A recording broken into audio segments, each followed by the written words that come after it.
வணக்கம் ஓவியா.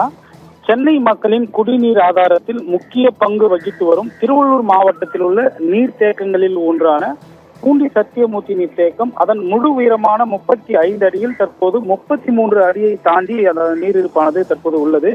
குறிப்பாக அணையின் மொத்த கொள்ளளவான 3.23 டிஎம்சியில் தற்போது அணையில் 2.58 என்ற டிஎம்சி நீரானது தற்போது நிரம்பியுள்ளது. அதாவது குறிப்பாக திருவள்ளூர் மாவட்டத்தில் பார்த்தோம்னா கடந்த சில தினங்களாக தொடர்ந்து மாலை நேரங்களில் பெய்து வரும் கனமழையின் காரணமாக நீர்பிடிப்பு பகுதிகளில் இருந்து அணைக்கு பார்த்தோம்னா வினாடிக்கு 690 கன அடி நீர் வந்து கொண்டிருக்கிறது.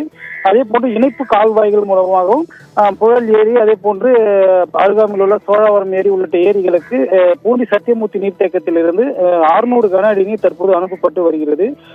பூண்டி நீர்த்தேக்கத்தை சுற்றிலும் மழை தொடர்ந்து பெய்து வந்தால், அதாவது பருவமழைக்கு முன்பாகவே பார்த்தோம்னா நீர் முழுவதுமாக நிரம்பி கடல் போல் தற்போது காட்சி அளித்து வரும் நிலையில் நீர் நிரம்பி வீணாக கடலில் கலக்கக்கூடிய இந்த குசஸ்தலை ஆற்றில் தான் திறந்துவிடும் அந்த வருடாந்தோறும் நடைபெறும் என்று மக்களின் ஒரு இதுவாக கணிப்பாக உள்ளது.